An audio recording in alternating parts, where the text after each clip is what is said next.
कंगना रनौत ने अपना next project announce किया है। उनकी आने वाली फिल्म एक ऐसी औरत पर है जिसे किस्मत ने प्रोस्टिट्यूट बनाया, लेकिन वो है इंडिया की पहली थिएटर एक्ट्रेस। जी हाँ, जिस दौर में औरतें थिएटर और नाटकों में काम नहीं करती थी, तब औरतों के रोल्स भी आदमी ही करते थे। उस दौर में इन्होंने स्टेज पर एक्टिंग की और एक्टिंग में अपना बड़ा नाम कमाया।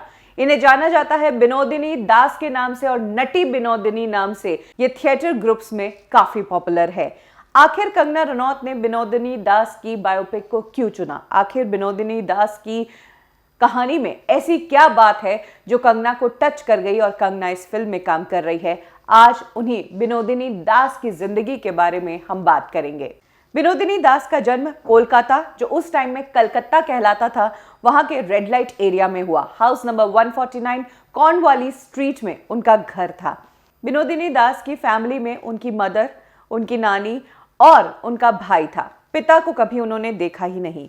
उनकी मदर प्रोस्टिट्यूट थी और गरीबी बहुत ज़्यादा थी। घर चलाने के लिए माँ को जिस्म का धंधा तो करना ही पड़ता था, लेकिन फिर भी जब घर के खर्चे पूरे नहीं हो पाए तो बिनोदिनी दास के भाई, जिसकी उम्र 5 साल थी, तभी उनकी शादी कर दी गई ताकि भाई की शादी से जो दहेज आएगा उससे घर चलेगा।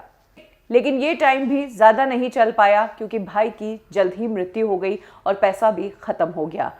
जिसके बाद हुआ क्या, बिनोदिनी दास को भी वही करना पड़ा जो उनके परिवार में चल रहा था, यानी कि प्रोस्टिट्यूशन। पैसों की कमी ने प्रोस्टिट्यूशन में तो डाला ही था, लेकिन उससे भी जब घर नहीं चल रहा था तो घर में कुछ खाली कमरे थे जिन्हें किराए पर दिए जाते थे। इसी दौरान उनके घर में गंगाबाई जी, जो उस टाइम की बड़ी संगीतकार थी, वो किराए से रहने आई और तब बिनोदिनी को उनकी माँ ने कहा कि तुम इनसे संगीत की ट्रेनिंग लो। बिनोदिनी ने फिर म्यूजिक सीखना शुरू किया और उसके साथ साथ एक टाइम ऐसा आया जब उन्हें एक थिएटर देखने का मौका मिला। इस प्ले का प्रभाव बिनोदिनी पर ऐसा पड़ा कि उन्होंने इच्छा जताई कि वो आगे चलकर एक्टिंग करना चाहती है और एक्टिंग से वो अपना सिर्फ शौक पूरा नहीं करेगी, बल्कि जो पैसा आएगा उससे घर में मदद करेगी। बिनोदिनी ने 12 साल की उम्र में अपना पहला प्ले किया। इस प्ले में उन्होंने छोटा सा रोल किया था सखी का। इस प्ले का नाम था बेनी सनहार। लेकिन जिस प्ले ने उन्हें पहचान दिलाई वो था हेमलता, जिसमें उन्होंने हेमलता का ही किरदार निभाया और इस प्ले से बिनोदिनी को बड़ी पहचान मिल गई। ये वो टाइम था जब फिल्में तो बनी नहीं थी, प्लेज ही चलते थे और अगर प्लेज में औरतों की जरूरत होती थी तो आदमी ही औरतों के कपड़े पहनकर औरतों के रोल करते थे। बिनोदिनी पहली फीमेल थिएटर एक्ट्रेस थी। इसी दौरान बिनोदिनी की मुलाकात हुई गिरीश चंद्र घोष से, जो कि थिएटर के बड़े एक्टर थे, और उनसे जुड़ने के बाद बिनोदिनी की एक्टिंग में निखार आता गया। गिरीश चंद्र घोष ने बिनोदिनी को एज एन एक्ट्रेस ग्रूम करना शुरू किया और अपने थिएटर ग्रुप में ले लिया। दोनों साथ में प्लेस किया करते थे। बिनोदिनी गिरीश चंद्र घोष को अपना मेंटोर तो मानती ही थी, लेकिन मन ही मन उन्हें पसंद भी बहुत करती थी। जैसा वो कहते थे वैसा वो करती थी और उससे उनका करियर भी अच्छा चल रहा था। कहते हैं कि कुछ ही समय में बिनोदिनी इतनी अच्छी कलाकार बन गई कि अब बड़ी बड़ी हस्तियां उनका प्ले देखने आया करती थी। रामकृष्ण परमहंस, विक्रम चंद्र चट्टोपाध्याय और स्वामी विवेकानंद जैसी महान हस्तियों ने भी बिनोदिनी के प्लेस देखे हैं। गिरीश चंद्र घोष, जो बिनोदिनी के मेंटोर थे, वो एक नया थिएटर बनाने जा रहे थे और इस थिएटर को बनाने के लिए पैसा चाहिए था। तब गिरीश चंद्र को एक मारवाड़ी बिजनेसमैन मिला जिसका नाम था गुरुमुख रॉय। गुरुमुख रॉय इस थिएटर को बनाने के लिए पैसा देने के लिए तैयार हो गया, लेकिन उसने एक शर्त रखी कि बिनोदिनी को मेरी रखेल बनकर रहना पड़ेगा। अगर ये शर्त मंजूर है तो फिर मैं तुम्हारे इस थिएटर को बनाने के लिए पैसा लगा दूंगा। बिनोदिनी अपनी कला से प्यार करती थी और कला के अलावा अगर उन्होंने किसी को चाहा था तो वो थे उनके मेंटोर गिरीश चंद्र। तब गिरीश चंद्र, जिन्हें थिएटर बनाना था, उन्होंने बिनोदिनी को कहा कि तुम रखेल बनकर रह जाओ, क्या दिक्कत है, अपना थिएटर बन जाएगा और तुम्हारे लिए सबसे बड़ी बात यह होगी कि इस थिएटर का नाम मैं तुम पर रखूंगा। यानी कि उस थिएटर का नाम होने वाला था बी थिएटर। अपने गुरु की बात मानते हुए बिनोदिनी इसके लिए तैयार भी हो गई।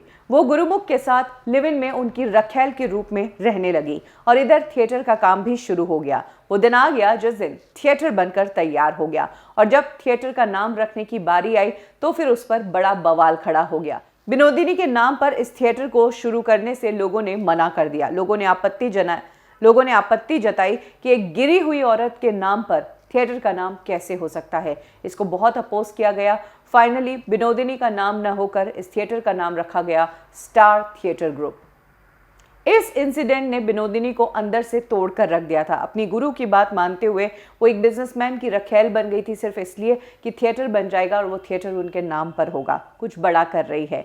लेकिन जब उनके साथ ये धोखा हुआ तो यहाँ से उनका दिल टूट गया और धीरे धीरे अपनी कला से, थिएटर से उनका मन उठने लगा था। लेकिन इतना बड़ा धोखा झेलने के बावजूद जब इस थिएटर का इनॉग्रेशन हुआ तो उसके इनॉग्रल प्ले में विनोदिनी ने ही लीड एक्ट्रेस का रोल किया और इसके बाद 3 और प्ले उन्होंने इस थिएटर ग्रुप के लिए किए।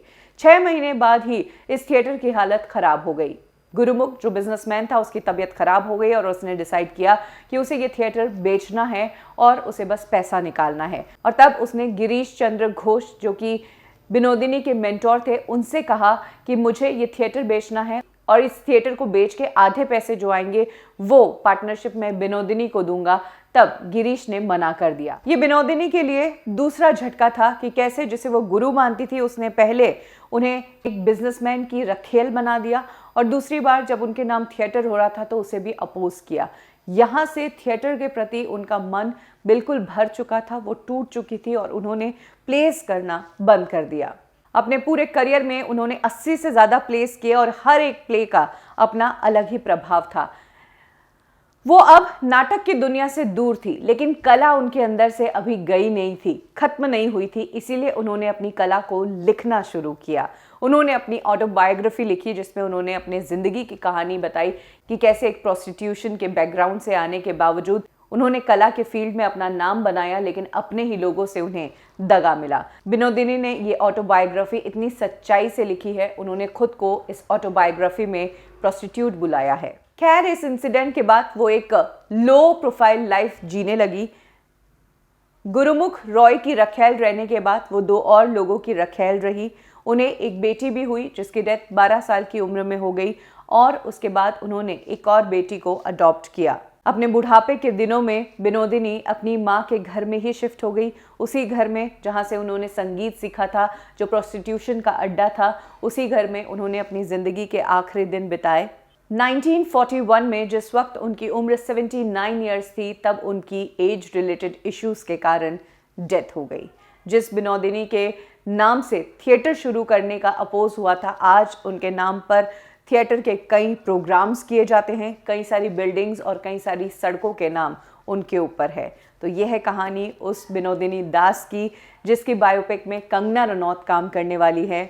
जब गंगूबाई काठियावाड़ी फिल्म आई थी और आलिया भट्ट ने प्रोस्टिट्यूट का रोल निभाया था, तब लोगों ने कहा था कि आलिया गंगू के रूप में बहुत छोटी लग रही है, किसी दमदार परफॉर्मर को लेना चाहिए था। और सबसे ज़्यादा ऑप्शंस हमें मिले थे कि कंगना को इस फिल्म में होना चाहिए। फाइनली कंगना एक दूसरी प्रोस्टिट्यूट की बायोपिक में आ ही रही है। वैसे आपको बता दें कि इस फिल्म के लिए पहले ऐश्वर्या और दीपिका पादुकोण के नाम का जिक्र हो चुका है, लेकिन अब कंगना इस फिल्म का हिस्सा बन रही है। आपको क्या लगता है, विनोदिनी दास या नटी विनोदिनी के रोल में कंगना परफेक्ट है या कंगना की जगह किसी और एक्ट्रेस को होना चाहिए था? कमेंट सेक्शन में अपनी राय ज़रूर शेयर करें।